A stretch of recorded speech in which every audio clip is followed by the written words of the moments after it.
បាទជម្រាបសួរពុកម៉ែបងប្អូនទាំងអស់គ្នានៅក្នុងបណ្ដាញសង្គម YouTube បាទថ្ងៃនេះខ្ញុំមានវីដេអូថ្មីពាក់ព័ន្ធជាមួយនឹងយកអាគុយចាស់ដែលយើងអត់មានភ្លើងណាពុកម៉ែបងប្អូនបាទអញ្ចឹងយើងធ្វើការយកអាគុយចាស់ហ្នឹងយើងយកមកមូរកំបចេញមកបាទហើយយើងក៏ផ្ទេរទឹកអាស៊ីតចាស់ហ្នឹងចេញពីអាគុយឲ្យស្អាតបាទបងប្អូនណាបន្ទាប់ពីហ្នឹងហើយគឺយើងធ្វើការយកអាគុយហ្នឹងទៅលាងទឹកណាបងប្អូនលាងទឹកហ្នឹងយើងដាក់សាប៊ូអញ្ចឹងទៅបាទយើងលាងទឹកក្លុកវា2 3ដងអញ្ចឹងទៅឲ្យវាអស់អាកតិចឬក៏ទឹកអាស៊ីតមិនស្អាតអីហ្នឹងគឺយើងចាក់វាចេញមក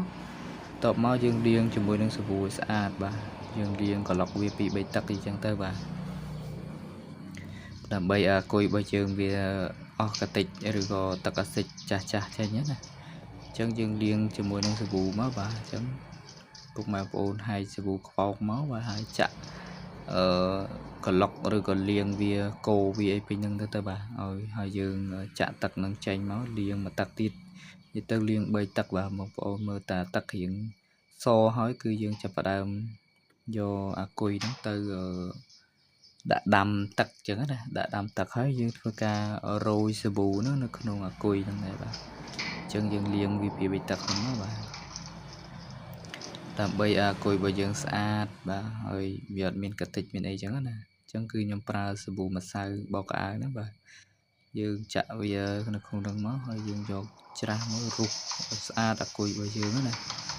ដើម្បីយើងយកទៅស្ងោរឬក៏យកទៅដាំទឹកដាក់អាគុយចូលហើយឲ្យវាមានភ្លើងមកវិញហើយនេះគឺជាវីដេអូខ្ញុំធ្វើពីសកម្មភាពមុននឹងពេលយកអាគុយទៅស្ងោរអញ្ចឹងណាបងប្អូន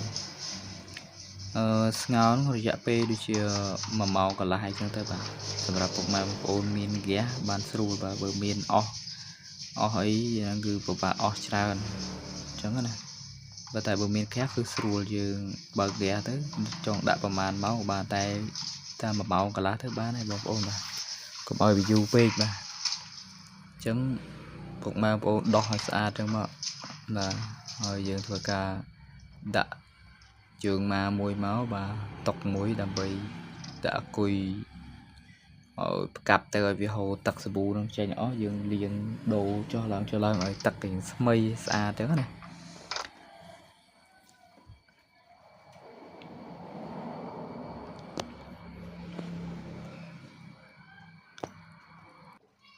ហើយយើងក៏លាងទឹកវាចឹងមកបាទលាងផ្កាប់វាមកបាទអញ្ចឹងអានេះគឺខ្ញុំបានចាក់សាប៊ូចូលហើយអញ្ចឹងខ្ញុំធ្វើការចាក់មួយទៀតចូលចាក់សាប៊ូចូលមកបាទហើយក្លុកវាវិញហ្នឹងទៅបាទអញ្ចឹងយើងក្លុកវាមកបន្តទៀតហ៊ូបាទយកជ្រះហ៊ូទៀតបាទយើងយកជ្រះហ៊ូហើយយើងធ្វើការក្លុកវាជាមួយនឹងសាប៊ូនៅក្នុងនឹងចាក់ចេញចាក់ចូលអញ្ចឹងណាបងប្អូន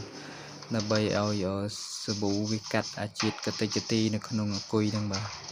ហើយយើងចាប់ផ្ដើមយកអាគុយហ្នឹងគឺទៅស្ងោរបាទបងប្អូនហើយគឺខ្ញុំលាងស្អាតហើយគឺខ្ញុំថតកាត់បាទតបមកយើងធ្វើការយកអាគុយហ្នឹងទៅស្ងោរជាមួយនឹងទឹកដាក់ដូចខ្ញុំមកព្រោះថាខ្ញុំផ្ទះថ្នោតរៀងធំដែរអាគុយដាក់បាន2អញ្ចឹងណាសម្រាប់ពុកម៉ែបងប្អូនបើសិនជាមានអាគុយមួយតូចល្មមទេយើងដាក់ជាមួយនឹងឆ្នាំងស្ងោរសអញ្ចឹងទៅបាទ